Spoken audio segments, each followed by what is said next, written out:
Hey guys, Nuie here, and so this is just going to be a quick vlog. Well, not so quick. I'm going to pretty much cover everything that I want to talk about as far as this. So this is going to be my conversation about how my first Turmoil 10-day event went, and the reason I am wrapping up a little bit early in relation to prepping for the next race. So, the way the Turmoil race was set up, it was a whole bunch of ads and stuff and different buffs throughout every single zone, and a lot of very challenging things that are very enjoyable. So first and foremost, I want to say this race was great. I'm very happy. I'm very glad that GGG went out of their into their schedule and set this up so that we have a community race for everyone to do.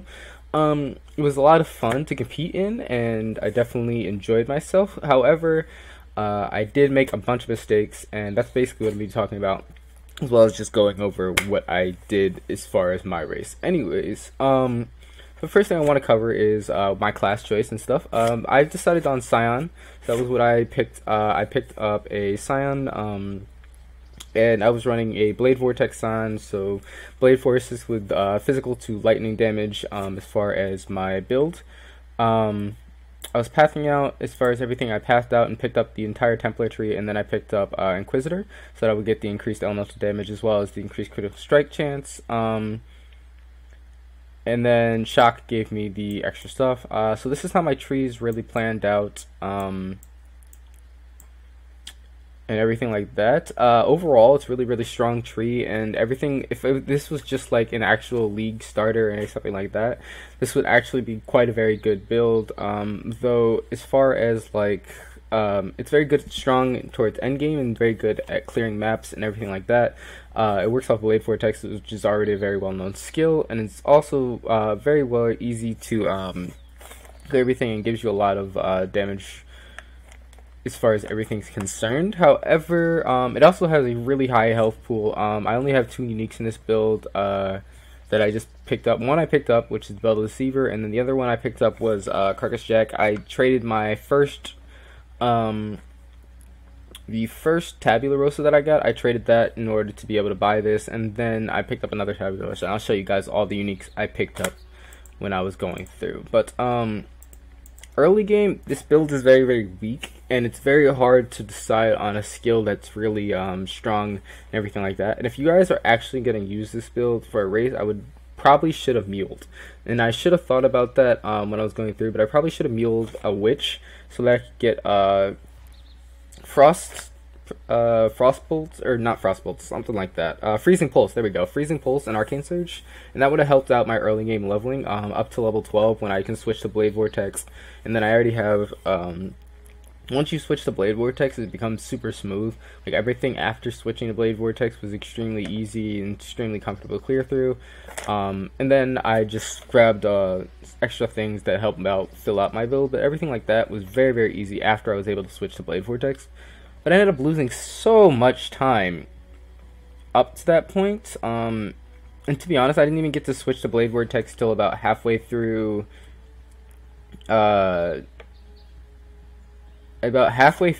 into Act 2. I didn't even get to switch to Blade Vortex because I made an error when I was pathing and didn't end up having enough dexterity. So it was very difficult to catch up after everything. Like, I tried very hard, and I tried very well to compete in this race, and for a while I hung out around the top 50, but there was a couple things that really stopped me from being able to compete fully.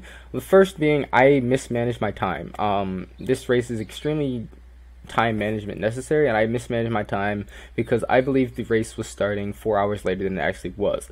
So I ended up panicking a lot, hopping into the first day, and trying my very best, but I ended up panicking so much and mismanaging so much time, mismanaging my tree, mismanaging everything like that, that I ended up making so many errors, and I fell very far behind. Even after climbing into the top 50, when I first took my first sleep break, which is the first day, I fell all the way down to like 300 spot, and after battling back once again to like top 120, I went to sleep again and fell back even further because I just wasn't able to manage my time enough to be able to clear the way I wanted to, and I didn't have effective clearing because of the mistakes I made in my early game. So I'm going to try to iron those out for the next race. The Mayhem event, I will be competing in again, since I am ducking out in this race, and I have about 4, 5, 6, actually about 7 days in total left in this race.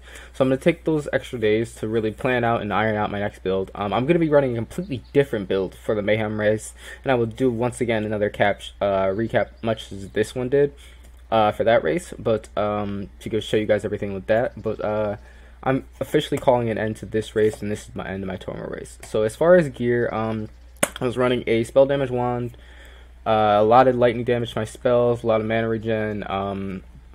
The life leech didn't really affect me, but the mana gain on kill was really nice, and the increased stun duration was nice. As far as skills, I was running Flame Dash with a faster casting support and an Arcane Surge at level 7, so that it always procced. With 32 mana cost, it was always proccing. That gives me increased spell damage. And then I was running Herald of Thunder and Hatred on my gloves. As I previously called, I was running a Belted Receiver and a Carcass Jack. I was running a Spell Echo support with Blade Vortex with Efficacy and Physical to Lightning.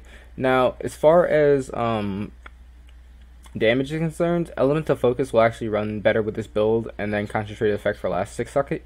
But I was running Efficacy because it gave me a longer duration for being able to keep out my blades, which is really nice, and it lets you run through zones a little bit easier because you don't have to spend as much casting Blade Vortex. So, and then I was running a 4 linked cast 1 damage taking. So I was running a cast 1 damage taking, Immortal Call, Tempest Shield, and Elemental Weakness. And then I was running Decoy Totem as well as a Lightning Golem to wrap it all up. My flask setup was just a basic 2 basic life flasks, one of which was an increased amount of life and then extra elemental damage or elemental resist, and then another one was a immunity to bleed flask. And then I'm running just 2 silver flasks and 2 sulfur flasks just for the extra increased damage. So that's how that all set up, and everything is involved with that. As far as items that I got a decent amount of currency, a good amount of currency, about a ton of transmutes, a ton of augments, a lot of currency, basically just everything as far as my basic setup. In total, I probably had, since I got an Exalted drop, I did pick up that, and I got 2 more Chaos, so I had an Exalts in this league were running for about 25 Chaos-ish. So in total, I had about 50 something Chaos farmed over the first couple of weeks. And then as far as unique items, I didn't really get good map drops either. Like, that's what really started fucking me over as far as the endgame stuff. I made some mistakes with my endgame stuff and was not getting a lot of good maps. So I've actually been stuck at level 78. Farming tier 2s and tier 3s. So it's extremely inefficient as far as everything, and I'm definitely going to iron that out as far as the endgame stuff for next league, or not next league, as far as the next race. I'm definitely going to want to look into some stuff like that and ironing that out. I was easily able to clear 3 of the trials. I did not get any of the other trials to pop for me. I for spamming for a long time, so I was unfortunate. I did complete a Tabula Rosa card, so I got that done, and these are all my cards. So all of the cards that I was able to pick up and everything like that. All the prophecies I sealed just for fun purposes. A couple things. I got a bunch of coins. I found farming Zoth was extremely easy for me in this build, and I was very happy about that. I haven't actually ever done any of the Breach Lords, so I plan on doing that next league. In this 3.1 league, I guess it is. I plan on doing that, so it was really fun finding a build that was able to do that. And then the last thing, this is just my unique tab, and these are all the uniques I was able to get. Again, I did have a second Tabula, but I sold that for my Carcass Jack. So this is all the uniques I was able to pick up off my first event. Everything involved with it, all the unique items and just stuff like that. This is everything here, but I'm not going to give a rundown. But yeah, this is basically my thoughts on the race. It was really fun. I enjoyed it. I wish I had managed my time better, but things happened, and I didn't do as well as I would have planned. However, I definitely am gonna iron those out and will continue to improve as far as everything's concerned for the next race. So I will catch you guys in the mayhem race. I'm gonna take a break. I need to sleep. I will be streaming Monday. I will be streaming League on Monday, so I hope you guys will catch me then. I'll either be streaming League or either preseason League or some more Champions Online. I haven't decided yet. It might be both, to be honest. So that's what I'll be up to this week, and the next 7 days I will definitely be redesigning a new build for me. So I hope you guys will enjoy that. I hope you guys like this recap. I will do another recap after the Mayhem event, but I'm gonna wrap it up because I'm really tired. So I'll catch you all later. Nuie out.